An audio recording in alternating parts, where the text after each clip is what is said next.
नमस्कार साथियों, आज हम लोग जहाँ तक भारतीय राज्य व्यवस्था में पढ़े थे उसके आगे का टॉपिक चार्टर अधिनियम 1853 को हम लोग शुरू करने जा रहे हैं कि चार्टर अधिनियम 1853 में हम लोग प्रमुख रूप से अगर समझें कि चार बातों को ध्यान में रखकर पढ़ेंगे। वो है हमारा चार्टर अधिनियम 1853 की पृष्ठभूमि, कि इस अधिनियम की पृष्ठभूमि क्या थी। अगला कि इस अधिनियम के प्रावधान कौन कौन से थे, इस अधिनियम के महत्व कौन कौन से थे और उसकी इस अधिनियम की आखिर आलोचना कहाँ हुई। चार प्रमुख भागों में बांट करके इसको पढ़ेंगे। तो हम लोग शुरू करते हैं कि इसकी पृष्ठभूमि क्या है। इसकी पृष्ठभूमि एक महत्वपूर्ण सूचना है कि अगर बीच में यदि आप वीडियो को स्किप करते हैं तो विस्तार पूर्वक आप नहीं समझ पाएंगे, क्योंकि इसमें एक एक ऐसी बातें हैं जो आने वाले अगले कड़ी से जुड़े हुए हैं। इसलिए यदि आप स्किप करेंगे तो इस अधिनियम को अच्छे तरीके से आप नहीं समझ पाएंगे। इसलिए जो है आप वीडियो को स्किप मत करें और चैनल यदि अभी तक सब्सक्राइब नहीं किए हैं तो सब्सक्राइब कर दें। चलिए हम लोग आगे बढ़ते हैं कि इस अधिनियम के बारे में कहा जाता है कि 1853 का जो चार्टर अधिनियम है यह ब्रिटिश संसद द्वारा पारित एक विधायी अधिनियम था, जिसने विधायी और कार्यकारी कार्यों को अलग कर दिया। विधायी कार्य थे वो अलग हो गए, कार्यकारी कार्य थे सो अलग हो गए, और इसमें एक नई चीजों की शुरुआत की गई जिसको आप जानते भी होंगे। योग्यता के आधार पर सिविल सेवा प्रणाली की शुरुआत की गई थी। सिविल सेवा प्रणाली जो आप आज वही उसका नाम बदल करके आज जिसको आप यूपीएससी बोलते हैं, यानी इसका प्रारंभिक शुरुआत जो है 1853 के चार्टर अधिनियम के माध्यम से ही इसका शुरू किया गया था। 1853 का चार्टर एक्ट जो था ब्रिटिश संसद द्वारा पारित एक महत्वपूर्ण विधायी अधिनियम था, जिसके बारे में बताया जाता है कि यह ईस्ट इंडिया कंपनी के मामलों को नियंत्रित करने वाली श्रृंखला का अंतिम चार्टर एक्ट था। यानी कि इस एक्ट के माध्यम से कहा गया कि ब्रिटिश ईस्ट इंडिया कंपनी जो है, यानी जो नियंत्रित कर रही थी भारत पर जिस अधिनियम के माध्यम से, उसके लिए यह अंतिम अधिनियम था। इसके बाद कहा जाए तो ब्रिटिश ईस्ट इंडिया कंपनी का पावर जो होता है, सीज हो जाता है, उसका दबदबा जो होता है समाप्त होने के कगार पे पहुंच जाता है। इस अधिनियम ने ब्रिटिश भारत के शासन को आकार देने में महत्वपूर्ण भूमिका निभाई। कई प्रशासनिक सुधारों को पेश किया जिसने भविष्य की संरचना के लिए अपना एक आधार तैयार किया। उसके साथ साथ अगर कहा जाए कि इस अधिनियम की अगर पृष्ठभूमि की बात करें कि इसकी पृष्ठभूमि क्या थी, तो हम लोग कह सकते हैं कि इस अधिनियम का ये जो 53 का चार्टर एक्ट है भारत में ईस्ट इंडिया कंपनी के प्रशासन की कहा जाए कि प्रभावशीलता को और जवाबदेही के बारे में ब्रिटेन में बढ़ती चिंताओं का एक परिणाम था। 1853 का ये जो अधिनियम है, यानी कहा जाए कि ब्रिटेन में बढ़ती चिंताओं का परिणाम था। ब्रिटेन की स्थिति, चूंकि अब यहां पर दो चीजें थी, एक ब्रिटिश सरकार, दूसरा अगर कहें तो ईस्ट इंडिया कंपनी। और ईस्ट इंडिया कंपनी चाहती थी कि पूरा भारत का जो सत्ता जो है हमारे हाथों में रहे, जबकि ब्रिटिश सरकार चाहती थी अपने नियंत्रण में रखने के लिए। ये इसकी पृष्ठभूमि यहीं से शुरू हो जाती है। इसके अतिरिक्त अगर हम लोग देखेंगे कि भारत में ईस्ट इंडिया कंपनी के शासन की आलोचना बढ़ रही थी और सुधार की मांग हो रही थी। कहा जा रहा था कि ईस्ट इंडिया कंपनी जो है थोड़ा सा क्रूरता पूर्वक भारत में शासन कर रही है, उसकी आलोचना होने लगी, सुधारों की मांग होने लगी कि इसको सुधार किया जाए, उसमें परिवर्तन किया जाए। इस प्रकार से अगर हम लोग कहें तो प्रक्रिया लगभग कहा जाए कि इसमें एक और चीज अगर कहा जाए कि इसका जो आलोचना होने का प्रमुख कारण एक ये भी था कि जो पिछले में हम लोग पढ़े थे कि निदेशक मंडल और निदेशक board of control, board of directors की बात जो किए थे इसकी जो संलिप्तता थी वो बिल्कुल अगर कहा जाए कि प्रशासनिक प्रक्रियाओं में महत्वपूर्ण वित्तीय बोझ और विलंब हुआ इसके कारण से। संघीय परिवर्तन इसमें क्या क्या हुए, तो चार्टर अधिनियम 1833 में जो पारित होने के बाद जो भी इसमें परिवर्तन हुआ था, जो पारित हो गया था रूल्स, तो ब्रिटिश ईस्ट इंडिया कंपनी ने सिंध, पंजाब और अन्य भारतीय राज्यों जैसे क्षेत्रों पर कब्जा कर लिया। और अगर हम लोग बात करें, इसके साथ साथ इन क्षेत्रीय विस्तारों और राजनीतिक बदलावों ने उभरती हुई शासन चुनौतियों से निपटने के लिए सुधारों की आवश्यकता को रेखांकित किया। इसमें अब होता क्या है कि गवर्नर जनरल की थोड़ी सी पावर जो होती है उसको दोहरी भूमिका निभाने की बात आती है। तो इसमें हो जाता है क्या कि ऐसी चिंताएं थी उस समय कि भारत में गवर्नर जनरल का जो पद था, जो बंगाल के गवर्नर जनरल के रूप में भी कार्य कर रहे थे, बंगाल के पक्ष में पक्षपातपूर्ण निर्णय ले सकते थे और ब्रिटिश भारत में निष्पक्ष शासन से समझौते कर सकते थे, ऐसी स्थिति थी। अब एक और इसमें प्रमुख बात अगर हम लोग देना चाहें तो कह सकते हैं कि विकेंद्रीकरण और भारतीयों की भागीदारी की मांग। इसमें क्या हुआ, सत्ता के विकेंद्रीकरण और शासन में भारतीयों की भागीदारी की मांग बढ़ रही थी कि अब शासन प्रणाली को सुधार करने के लिए अब ब्रिटिश ही सिर्फ नहीं होंगे, उसमें भारतीय लोग भी होंगे। इस परिस्थिति को देखते हुए ब्रिटिश संसद ने 1853 में ईस्ट इंडिया कंपनी के चार्टर को नवीनीकृत किया, नया बनाया थोड़ा सा, और उसमें कुछ कुछ प्रावधान जोड़े गए। क्या प्रावधान जोड़ा गया, तो हम कह सकते हैं कि यानी हम लोग आते हैं अब ईस्ट इंडिया के प्रावधान के ऊपर हम लोग बात करते हैं। हुआ क्या इसमें कि 1853 का जो चार्टर एक्ट ब्रिटिश संसद द्वारा 1793 और 1853 के बीच पारित की गई चार्टर एक्ट में से ये अंतिम था। ये अगर कहें ये अंतिम था, किसके माध्यम से किया गया, तो ईस्ट इंडिया कंपनी और ब्रिटिश संसद द्वारा पारित। कोई पूछ भी सकता है कि ब्रिटिश संसद और ईस्ट इंडिया कंपनी के द्वारा पारित किया गया सबसे अंतिम अधिनियम कौन सा था, तो आप कह सकते हैं चार्टर अधिनियम 1853।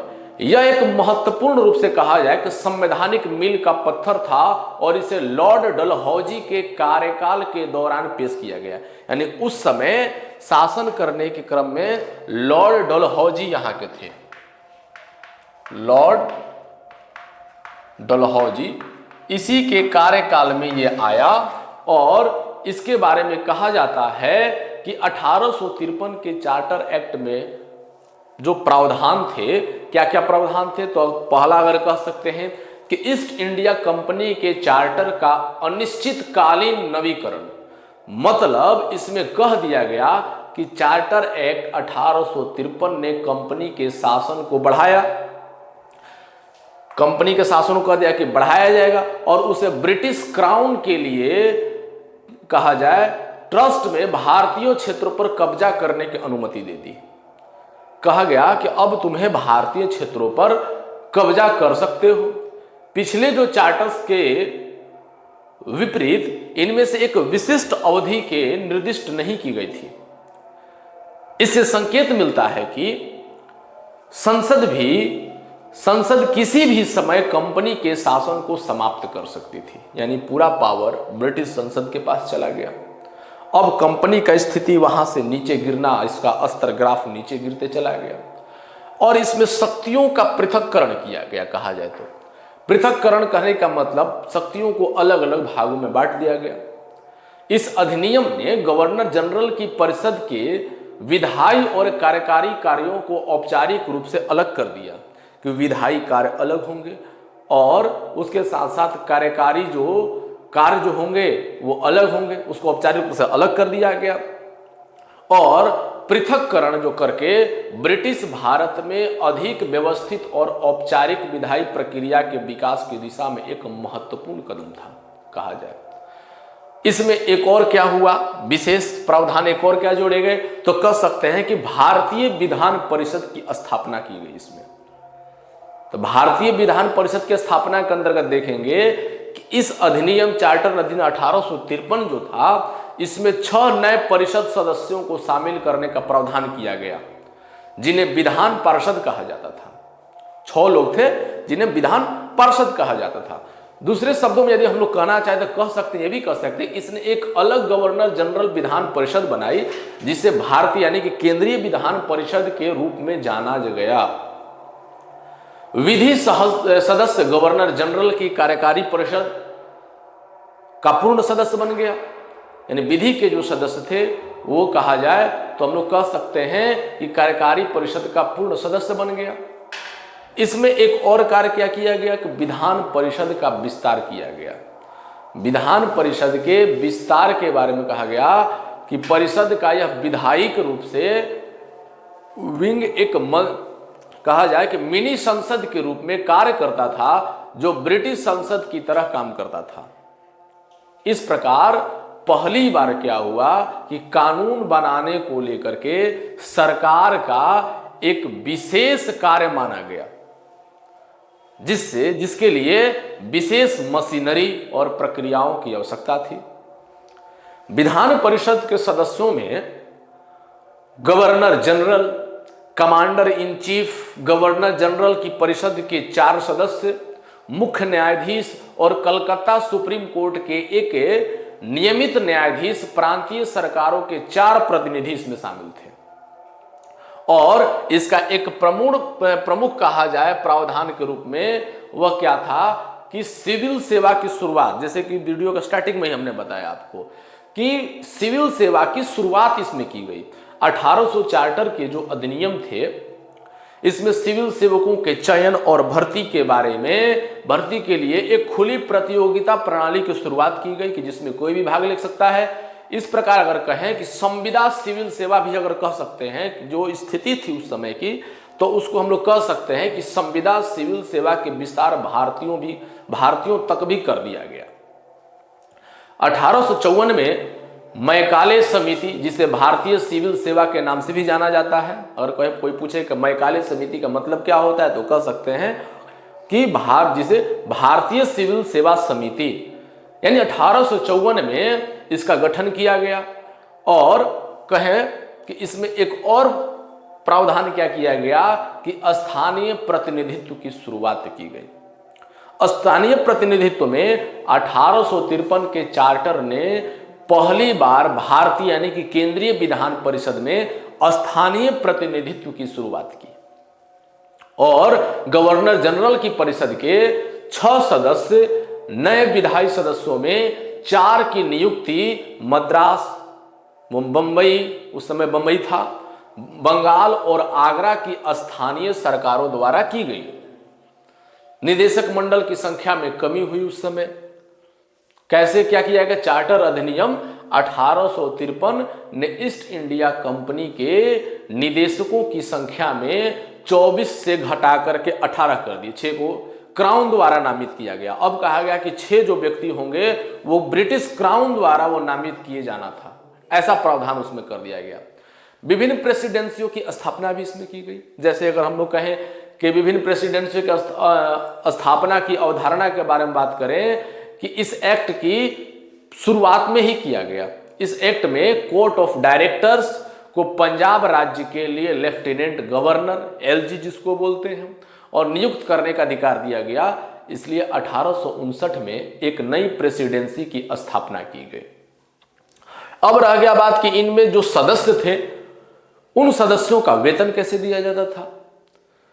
इस अधिनियम ने क्या किया कि कंपनी को अपने नियंत्रण बोर्ड के सदस्यों, सचिवों और अन्य अधिकारियों के वेतन का भुगतान करने के लिए एक जिम्मेदार बनाया। भुगतान करने की एक जिम्मेदार बनाया और कहा कि गवर्नर जनरल का अब अधिकार की भी बात की गई। इसमें कहा गया कि 1853 के चार्टर एक्ट ने गवर्नर जनरल के परिषद के लिए एक उपाध्यक्ष नामित करने का अधिकार दिया गया और सभी विधायी प्रस्तावों के लिए गवर्नर जनरल की सहमति आवश्यक थी उस समय। बंगाल के लिए एक अलग गवर्नर की स्थापना की बात की गई कि एक बंगाल का अलग गवर्नर होगा। उसके लिए 1853 में बंगाल प्रेसिडेंसी के लिए एक अलग गवर्नर की स्थापना की गई। इसने बंगाल के गवर्नर को गवर्नर जनरल से अलग कर दिया, जो पूरे भारत के प्रशासन का प्रभारी था। अब अगर कहा जाए कि इसका महत्व क्या क्या था, ये तो था प्रावधान इसके। तो चार्टर अधिनियम 1853 के प्रावधान की बात करें तो इसमें क्या कहा गया, इस एक्ट ने ब्रिटिश भारत के संवैधानिक इतिहास में मील का पत्थर था, जो भारत में ईस्ट इंडिया कंपनी के शासन की सीमित अवधि को रेखांकित करता है। इसके महत्व में क्या क्या था शामिल कि पहला अगर कहें कि आधुनिक संसदीय प्रणाली की नींव, आधुनिक संसदीय प्रणाली की नींव। इसमें क्या हुआ कि इस अधिनियम ने एक अलग विधायी निकाय की स्थापना की, जिसने ब्रिटिश भारत के विधायी विकास की नींव रखी।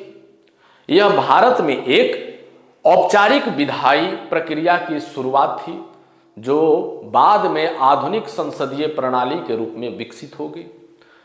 एक और इसके महत्व की बात करें तो कह सकते हैं इसमें एक और महत्व था इसका कि योग्यता आधारित सिविल सेवा, यानी सिविल सेवा में चयन ऐसे नहीं होता था, उसके लिए योग्यता होनी चाहिए, योग्यता पर आधारित था ये।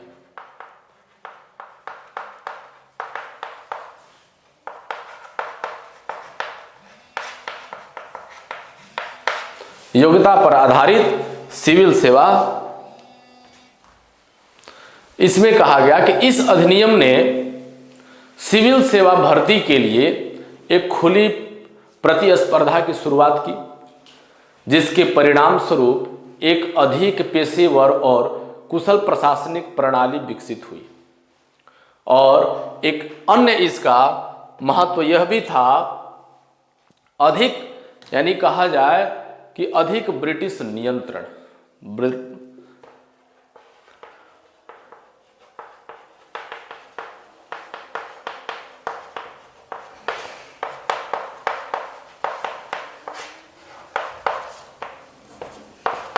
अत्यधिक ब्रिटिश नियंत्रण, इसके माध्यम से क्या किया गया, तो अगर हम लोग बात करें तो कह सकते हैं कि इस अधिनियम ने भारतीय शासन पर अधिक ब्रिटिश नियंत्रण स्थापित किया।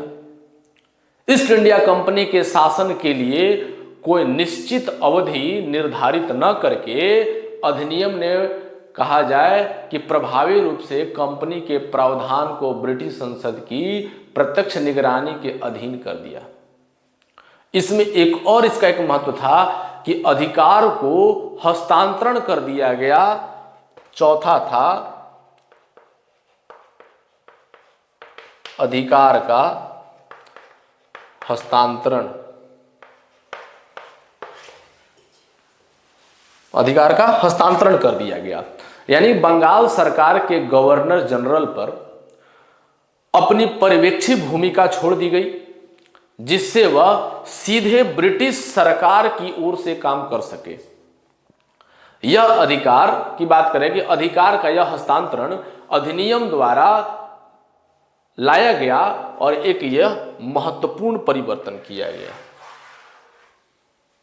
चार्टर एक्ट 1853 की आलोचना भी हुई, यानी किसी चीज का महत्व भी है, प्रावधान है, तो कुछ ना कुछ उसकी आलोचना भी हुई।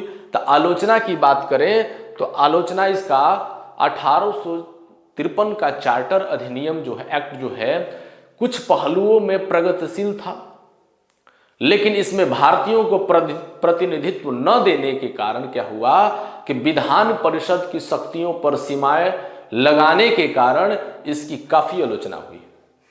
और आलोचना में अगर कहें तो सर्वप्रथम कह सकते हैं कि इसमें आलोचना का प्रमुख कारण पहला था भारतीय प्रतिनिधित्व का अभाव। वह था भारतीय प्रतिनिधित्व का अभाव।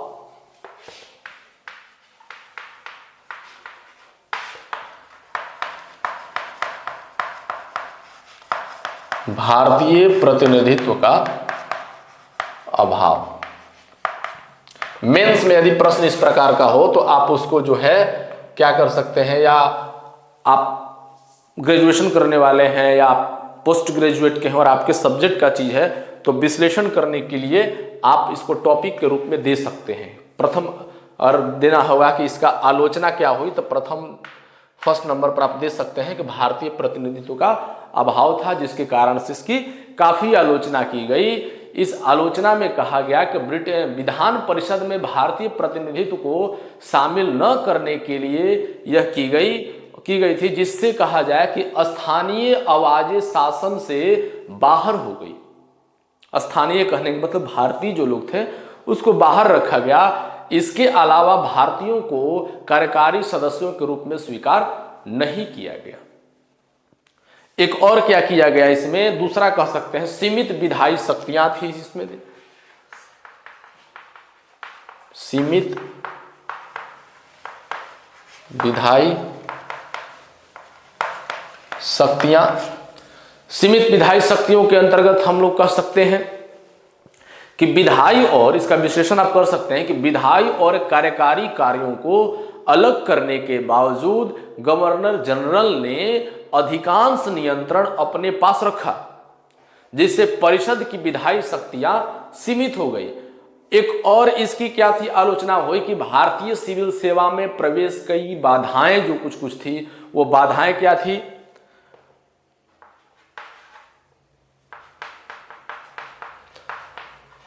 सिविल सेवा में की बाधाएं को हम लोग कह सकते हैं कि हालांकि इस अधिनियम ने सैद्धांतिक रूप से भारतीयों के लिए सिविल सेवा परीक्षाएं खोल दी, लेकिन अभ्यर्थियों को परीक्षा के लिए ब्रिटेन जाने की आवश्यकता पड़ने से अधिकांश भारतीयों के लिए एक बड़ी व्यवहारिक बाधा उत्पन्न हो गई। कह दिया कि इसका एग्जाम भारत में नहीं होगा, इसके लिए ब्रिटेन जाना पड़ेगा। तो ब्रिटेन कौन जा सकता है? लाख पढ़ा लिखा व्यक्ति हो। तो उस समय जब आज की स्थिति में एक मिडिल क्लास फैमिली ब्रिटेन जब नहीं जा सकता है तो उसके लिए उस समय सोचिए कि उस समय की स्थिति क्या थी ब्रिटेन जाने के लिए, यानी उस समय कितनी संपत्ति चाहिए, कितना पैसा चाहिए कि जब आदमी ब्रिटेन जाकर के परीक्षा दे। तो एक सबसे प्रमुख आलोचना इसकी ये भी हुई कि परीक्षा भाई वही ना दे सकेगा जिसके पास संपत्ति होगी, संपत्ति होगा तो परीक्षा देने के लिए ब्रिटेन जा पाएगा। यानी एक सबसे महत्वपूर्ण आलोचना इसकी यह भी हुई। यानी कहा जाए, कुल मिलाकर कहा जाए कि यह इसलिए लागू कर दिया गया कि अधिक से अधिक भारतीय इसमें शामिल नहीं हो, क्योंकि उस समय गरीबी अपने चरम सीमा पर थी। शासन इस प्रकार का क्रूरतापूर्वक चल रहा था कि टैक्स लेकर के लोगों को इतने मजबूर किए जा रहे थे, पैसा तो लोगों के पास था ही नहीं। तो यानी किसी भी प्रकार से भारतीयों को सिविल सेवा परीक्षा में बैठने न दिया जाए, उनको इससे बाहर रखा जाए, इसके लिए उठाया गया एक कदम था। इस अधिनियम ने ईस्ट इंडिया कंपनी के शासन को अगले 20 वर्षों तक नवीनीकृत नहीं किया।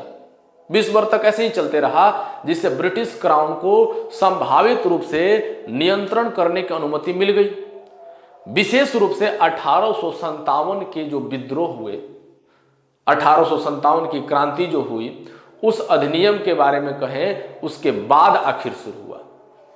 और यानी अनुमति जो अगर कहा जाए कि क्राउन को संभावित रूप से नियंत्रण करने की अनुमति मिल गई, कब? विशेष रूप से कब? 1857 की जब क्रांति हुई, तो उस क्रांति ने यह ब्रिटिश सरकार को, ब्रिटिश संसद को दिखा दिया कि भारत के लोग अब चुप रहने वाले नहीं है। क्योंकि 57 का जो विद्रोह था, हालांकि विद्रोह हमारे बिहार से ही शुरू हुआ और बिहार की उसमें महत्वपूर्ण भूमिका रही, और इस विद्रोह ने ऐसा रूप धारण कर लिया कि ब्रिटिश सरकार और ईस्ट इंडिया कंपनी आंदोलन के बारे में सुनकर देखकर हिल गई पूरी तरह से। वो समझ गई कि अब भारतीय चुप रहने वाले नहीं हैं। अगर इनके ऊपर बहुत ज्यादा दबाव और प्रेशर बनाया गया तो ये कुछ भी कर सकते हैं। इसलिए यहां से इन लोगों ने डरना प्रारंभ कर दिया। यानी ये 1853 की क्रांति के चार्टर अधिनियम के बाद जो कहा जाए एक अब महत्वपूर्ण चार्टर एक्ट आता है, अगले के क्लास में उसको हम लोग समझेंगे। आज के लिए इतना ही।